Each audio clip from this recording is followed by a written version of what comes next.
Selamat datang Pak Solidaritus di Komuniklasika. Saat ini kita mau membahas tentang personalitas dan kaitannya dengan pendidikan. Namun sebelumnya kita bahas dulu ya Pak, sebenarnya definisi sesungguhnya dari pendidikan itu apa ya Pak? Kalau hari ini tuh kita banyak menggunakan bahasa Indonesia kata mendidik dengan mengajar begitu ya. Tapi kalau kita bicara pendidikan sebenarnya itu bukan cuman sekedar bicara aktivitas. Bagi saya secara pribadi pendidikan itu bicara proses. Nah, mengajar itu adalah bagian aktivitas di dalam pendidikan. Sehingga apa jadi kalau misalnya saya ditanya pendidikan itu lebih bicara tentang proses yang dilakukan oleh seorang individu yang sudah terlebih dahulu dia itu mengalami sebuah pematangan untuk kemudian dia lakukan juga kepada individu yang lainnya melalui proses-proses atau aktivitas-aktivitas yang sifatnya itu instruksional karena mengarahkan, kemudian konstruksional karena itu harus membangun, kemudian korektif karena itu juga bicara soal bagaimana dia menunjukkan apa yang harus diperbaiki, dan tentunya yang terakhir itu harus intensional karena itu harus punya arah, karena kalau tidak itu tidak akan mencapai sasaran apapun gitu. Jadi ya menurut saya sih secara sederhananya begitu sih pendidikan. Kemarin kita sempat membahas tentang dengan narasumber lain tentang pendidikan karakter. Dari situ kita bisa menyimpulkan bahwa karakter itu adalah sesuatu yang dapat diajarkan dan dilatih. Tapi bagaimana dengan tema kita hari ini atau personalitas kepribadian itu sendiri? Secara sederhananya kalau dari saya secara pribadi, sebenarnya karakter itu merupakan bentukan ekspresi dari kepribadian. Jadi kepribadian itu sebenarnya bicara soal kecondongan yang hadir dari cara pikir dan cara merasa seseorang ketika dia mendapatkan input dari luar, lalu dia proses, lalu kemudian dia memberikan respon berbentuk perilaku. Nah, jadi kalau dikatakan apakah saya bisa mengajar kepribadian, mungkin saya tidak terlalu berani lah mengatakan mengajar, tapi mungkin lebih sifatnya membentuk. Karena itu sesuatu yang mungkin tidak bisa kita seperti katakan kamu harus jadi pribadi A, maka kita ajarkan sampai dia jadi sebuah pribadi yang kita inginkan. Karena pribadi itu sudah dalam naturnya, kepribadian itu sudah dalam naturnya. Karena kepribadian itu bisa juga, dia selain natural, dia juga bisa di nurture. Nah, tetapi seringkali ini yang banyak saya temui, bahwa pada akhirnya apa yang dipropose untuk dia lakukan itu berbenturan dengan kepribadiannya dia, sehingga dia merasa jadi orang lain, dia tidak merasa menjadi dirinya sendiri. Nah, itu sebabnya saya ingin mengatakan bahwa kalau bicara kepribadian, saya lebih setuju menggunakan kata membentuk, mempertajam, supaya pada akhirnya dia bisa menjadi pribadi yang terarah. Dan harapannya ekspresi daripada kepribadian yang dipertajam, yang dimatangkan, yang didewasakan itu mampu melahirkan ekspresi-ekspresi dalam bentuk perilaku yang menjadi berkat bagi orang lain dan juga bagi dirinya sendiri.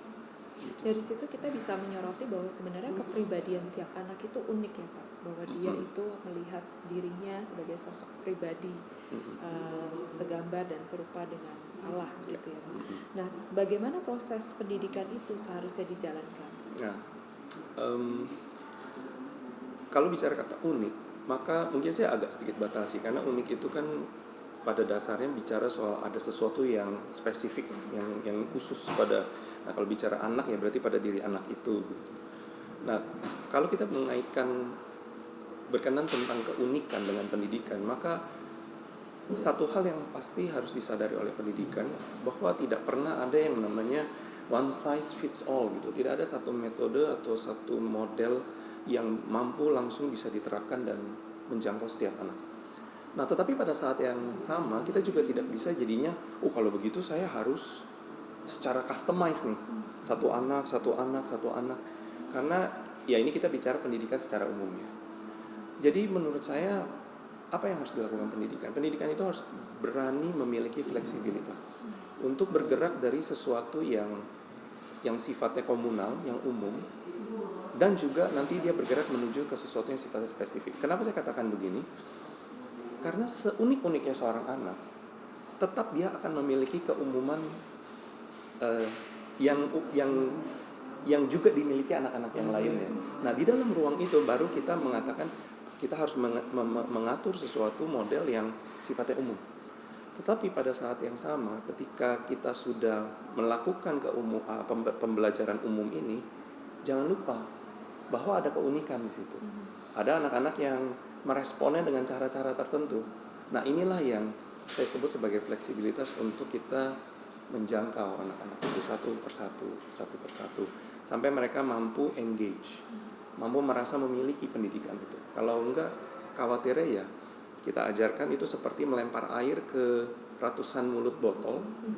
Mungkin ada yang masuk, tapi untuk memastikan botol itu penuh, berarti kita harus dekati satu botol demi satu botol, lalu kita mulai perhatikan berapa banyak yang harus saya tambahkan, berapa banyak yang harus saya isi lagi deh. Nah, kurang lebih mungkin seperti itu sih analoginya. Jadi saran Bapak untuk orang tua dan untuk para pendidik atau pengajar dalam hal pendidikan ini berkaitan dengan kepribadian anak? Kalau bicara saran, dua hal sih. Yang pertama, pastikan yang dewasa dan matang juga mengenali dirinya. Dan pada saat yang sama bangunlah pengenalan dengan si anak. Kenapa saya katakan seperti ini? Karena banyak sekali akhirnya yang terjadi itu kita sebenarnya belum mengenal anak. Kita lebih punya intuisi tentang anak itu. Maka itu sebabnya saya katakan kenali anak itu. Tapi kenapa harus mengenali diri sendiri? Karena pada realitas atau kenyataannya interaksi dua orang ini selalu menjumpai adanya mungkin gesekan-gesekan diakibatkan oleh karena adanya keunikan-keunikan pada diri masing-masing. Nah, ini yang harus menjadi satu perhatian sebenarnya untuk bisa memastikan pendidikan itu terjadi. Karena kalau enggak, ya yang saya tahu salah satu faktor utama penyebab pendidikan itu akhirnya tidak berhasil itu karena ketidakadaan sebuah relasi, ketidakadanya sebuah pengenalan yang sebenarnya ini nanti harusnya berujung pada trust dan safety. Baru anak itu bisa memiliki toleransi untuk mau keep on going mengikuti pendidikan yang diberikan oleh si pendidik itu. Nah, ketiadaan relasi itu secara tidak langsung akan menggugurkan semua itu, dan itu adalah menurut saya kenapa salah satu faktor terbesar kegagalan pendidikan adalah ketiadaan relasi itu. Jadi bangun relasi, mengenal diri, mengenal anak, lalu maksimalkan yang saling yang kuat berinteraksi, dan cari cara untuk mengatasi hambatan di antara dalam interaksi kedua belah pihak. Saya pikir itu sih. Terima kasih banyak Pak Soli untuk kehadirannya dan untuk penjelasannya. Sama-sama.